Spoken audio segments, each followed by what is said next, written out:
Good afternoon, I'm Abe. And I'm Frank. And this evening, we're adumbrating the second half of Chapter 26, The Great West and Agricultural Revolution, in Cohen, Bailey, and Kennedy's The American Pageant textbook. Abe, as usual, start us off. All right. The grain market was highly competitive since the price of grain was determined by the world output. If grain flourished in, say, Argentina, the price of grain on the world market would fall and American farmers would face ruin. And deflation also plagued the American farmers, since deflation would essentially increase the value of their debt. But what caused deflation? In short, there were not enough dollars to go around, so prices were forced to decrease. Check out our economics video for a more in-depth explanation of inflation and deflation.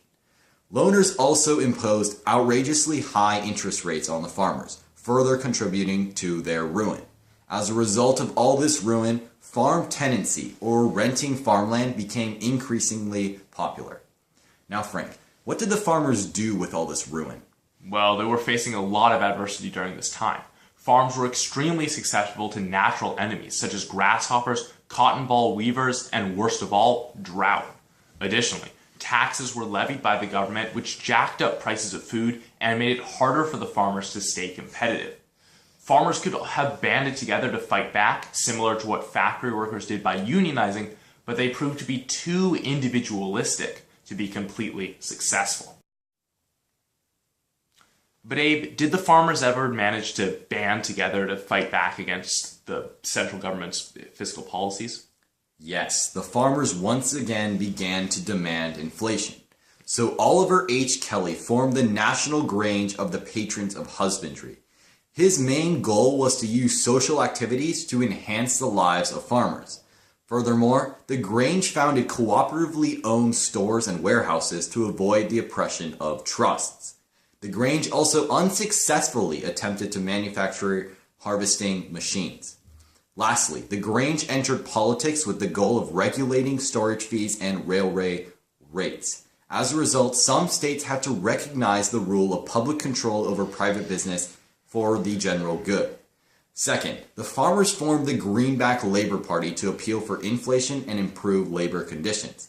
The Greenbacks ran James Weaver in the 1880 election. Sadly, he only polled 3% of the popular vote. Now, Frank, did the farmers group together in any other ways? Happily they did. In the 1870s, the farmers banded together to form the Farmers Alliance, who wanted several things.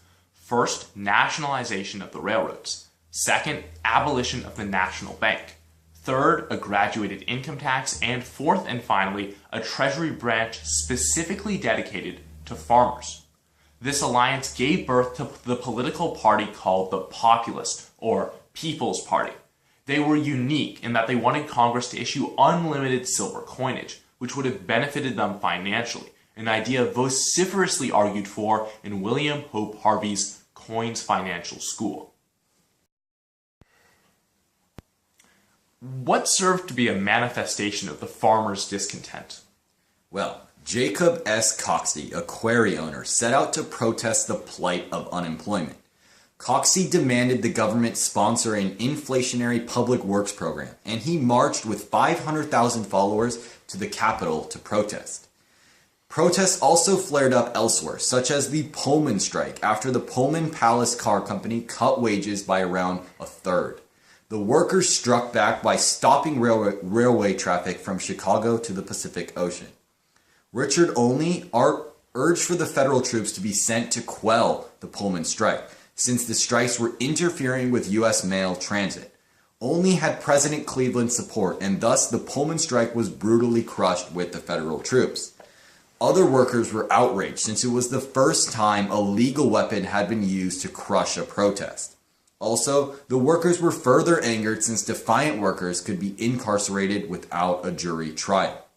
Now, Frank, could you tell me about the election candidates in 1896? Of course I can.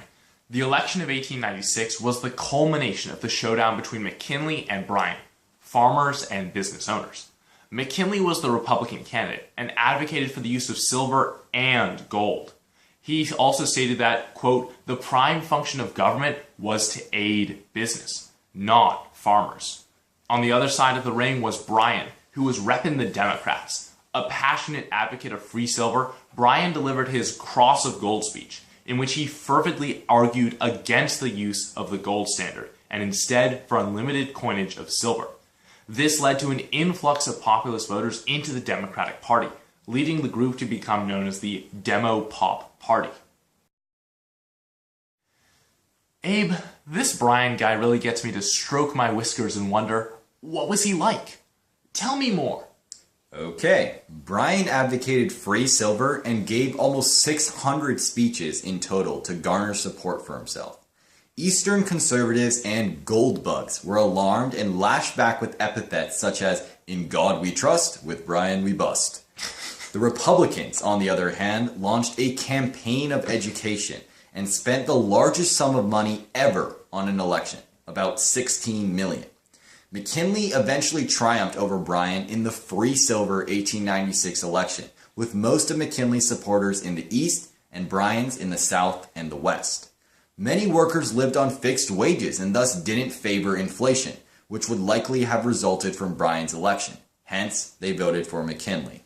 Bryan's defeat was a victory for big business and big cities, and marked the last major effort to win the presidency with votes mostly from farmers.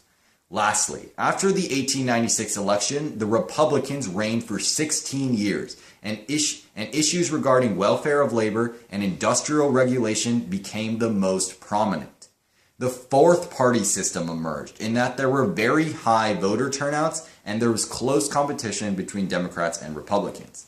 Now, Frank, how would you characterize McKinley's presidency? Well, McKinley was overall considered a safe candidate, and the people trusted his conservative nature. He also followed up on his promises, and in 1900 passed the Gold Standard Act, which stated that American federal currency was backed by gold, meaning that American money could be redeemed with the Treasury for its equivalent in gold. Abe, before we end, can you quickly reiterate for us why the farmers wanted silver standard and why big businesses wanted the gold standard? Of course. Farmers wanted unlimited coinage of silver because it would lead to inflation. As we explained in our economic special, this would decrease their debt to banks and increase the amount that the farmers earned. Banks and businesses wanted gold for the exact opposite reason. The use of gold-backed currency would keep inflation low, therefore preserving the value of any debt owed to them. Thank you for watching. Please like and subscribe. And comment down below if you have any questions. We'll catch you guys next time.